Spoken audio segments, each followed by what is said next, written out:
The chair scraped backward without anyone touching it. That was the sound that did it. Wood on tile, empty space announcing itself. I stood there with a pie sweating butter through foil, watching steam curl toward a ceiling fan that hummed like it didn't want to be involved. 11 chairs. 10 people sitting. One place missing, shaped exactly like me. No one looked up. My mother kept carving the turkey, her wrist moving in calm, practiced strokes. "We'll figure something out," she said, not looking at me. There just weren't enough chairs. I watched my cousins plus one, someone I'd never met, laugh and tuck her legs under my chair. I didn't say anything. I lifted the mic out. I remember the cold more than the hurt. November slapped my face awake as I crossed the driveway. My phone vibrated in my pocket, notifications, group chats, someone sending a picture of the table already rearranged. My name wasn't in the frame. That was the moment something quiet inside me locked into place. And I knew I wasn't coming back the same. I had always been the extra. The flexible one. The understanding one. I learned early that my role in the family was to make things easier by being smaller. My mother used to say I was low maintenance. She smiled when she said it, like it was a compliment. What it really meant was that I didn't complain when I was overlooked, or talked over, or used as a solution to other people's problems. Holidays were my specialty. I paid for the streaming services everyone used to unwind after dinner. I covered the music subscription because my mom liked options. I paid for cloud storage for the shared family photos. I handled the passwords. I handled the renewals.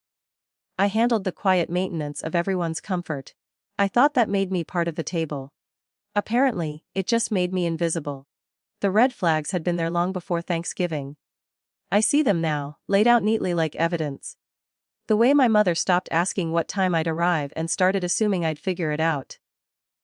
The way my siblings spoke over me, then asked me to repeat myself when someone else needed clarification. The way my cousin joked that I was, basically staff.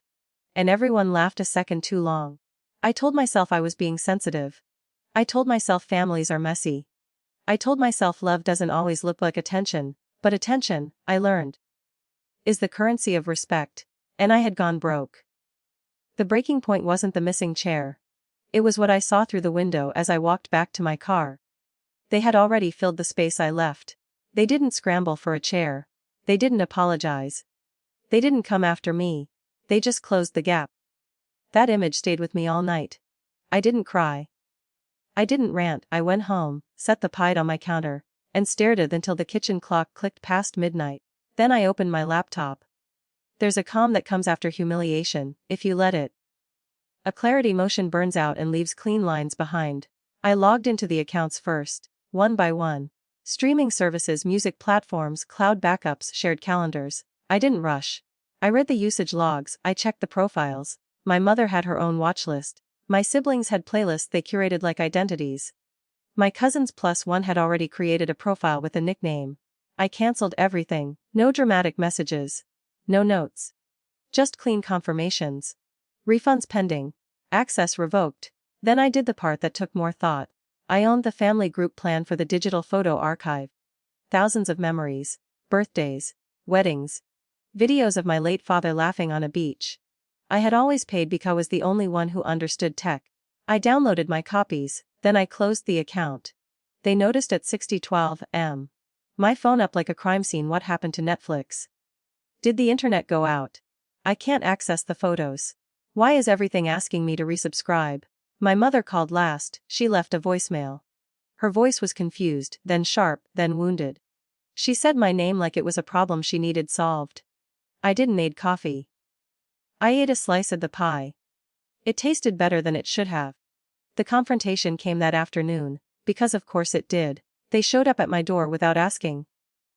My siblings stood behind my mother like backup singers, arms crossed, righteous and confused. "This is petty," my brother said. My mother didn't yell, she did something worse. She minimized. "You embarrassed us," she said softly. "Over a chair." I looked at her and felt the last thread snap. "It wasn't the chair," I said. "It was the audit." They stared at me. I told them everything. Not loudly. Not angrily. I listed dates. Payments. Accounts. The way I always paid so they didn't have to think about it. The way comfort had quietly flowed through me and out to them. "You didn't forget me," I said. You just didn't factor me in. My mother shook her head. You're being dramatic. That's when I smiled. They thought the cancellations were the revenge. They didn't know about the other thing. The thing I had been doing for years without realizing it was leverage. I had been the administrator on more than entertainment. Insurance porty accounts. Emergency contacts. Shared calendars with medical reminders. Password resets tied to my email. I didn't lock them out of anything essential. I wasn't cruel, I just removed myself. No more automatic refills. No more reminders. No more invisible labor smoothing their lives. The systems didn't collapse immediately, they degraded, slowly. Missed appointments, late fees, confusion, stress. That's what made them scream. Not loss. Exposure. They had to see how much I had been holding together. Weeks passed, no one apologized properly. My mother tried once. But it came with conditions. I declined. I felt lighter without the constant maintenance humming in the background of my life. I slept better. I stopped checking my phone compulsively. The silence wasn't empty, it was earned. Sometimes I think about that chair. How solid it looked. How easily it was given away. I don't imagine myself sitting there anymore. I imagine the space I left. And how noticeable it became once it was gone.